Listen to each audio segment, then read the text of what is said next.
Hi, my name is Barb Nangle. I'm the founder of Higher Power Coaching and Consulting. I want to welcome you to my podcast, Fragmented to Whole, Life Lessons from 12-Step Recovery. This is episode 61, Willingness versus Wanting. What I learned early in my recovery is that there are three things required to recover, to really change, and they go by the acronym HOW, H-O-W, honesty, open-mindedness, and willingness. I'm going to focus on willingness today, but briefly, here's what I learned about H-O-W. So H is for honesty. You've got to be honest if you really want to recover. There's no point in doing the work if you're not going to be honest, or at least as honest as possible in the moment. When I came into recovery, I actually thought I was an honest person, but it turns out, no, I wasn't. I was in denial, D-E-N-I-A-L. Didn't even notice I'm a liar.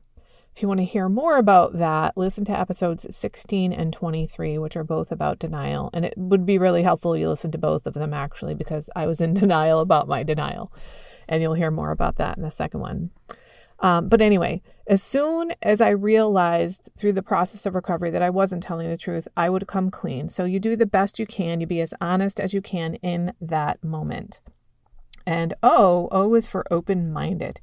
You have to be open-minded to the idea that there is something you don't know. There is something you haven't tried, and that there are other ways, and that you can be helped. And that there exists a power that is greater than you, a power of some kind, though it doesn't have to be God, it doesn't have to be divine, it doesn't have to be supernatural. You just have to open your mind to the idea that we know something you don't, which is why we've recovered and you haven't. And then there's W, willingness. In my opinion, based on my own experience and what I've seen in the rooms, is that this is the most important of the three. If you are willing, you can make it through anything. So if you're willing to be honest to the best of your ability, that's enough to get you started.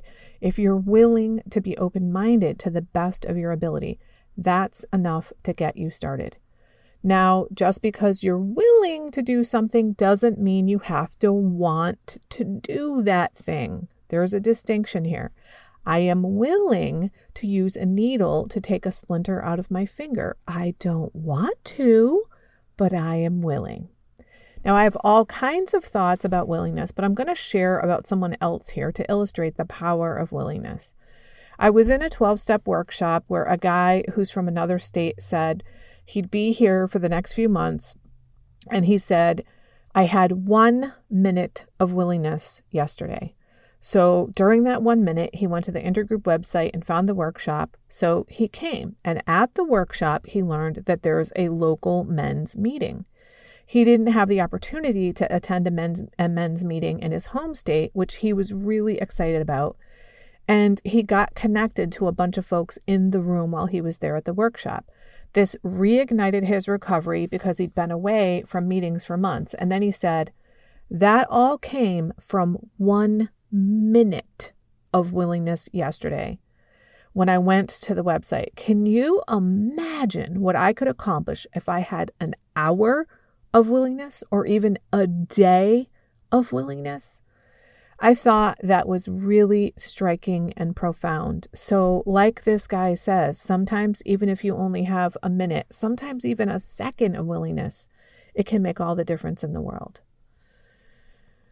Sometimes in the beginning of recovery, the only willingness you need is the willingness to pick up the phone and dial a number, or the willingness to Google something.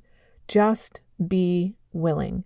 And then eventually, maybe it's willingness to abstain from your addiction for just 1 day. And then maybe willingness to follow the suggestions of your sponsor, and maybe willingness to go to a meeting. Eventually, you do have to become willing to become willing to do whatever it takes to recover. But in the beginning, just the tiniest bit of willingness can carry you very far. Now, if you've hit bottom, like most people who come into recovery, and it's not your first attempt to try to make your life better, and this feels like your last stop, you will have to become willing to do whatever it takes to recover. All these different kinds of willingness that I've mentioned eventually got me to the point where I thought I am willing to make amends to the people on my list. I don't want to make amends to some of them, but I am willing. And of course, I eventually did. It's my experience that willingness plus your higher power can take you anywhere. You can overcome any obstacle whatsoever with willingness and your higher power.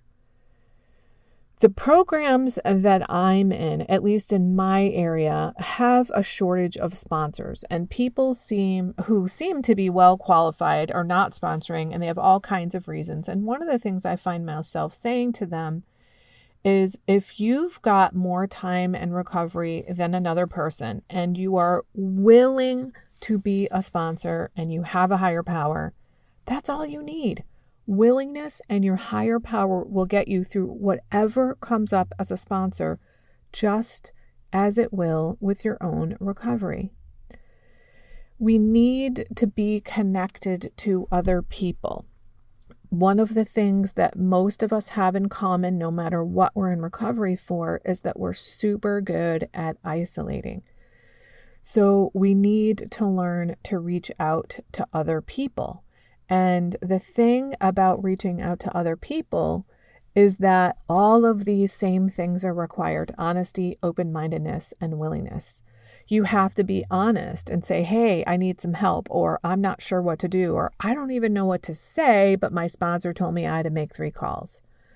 You have to be open-minded to the idea that somebody can actually help you, that somebody might actually want to help you, that they might know something you don't know, and that reaching out matters, not just for you, but for the person you reach out to. Remember, it strengthens our recovery to carry the message. That's why it's in the 12th step. And you have to be willing to actually try things that you've never tried.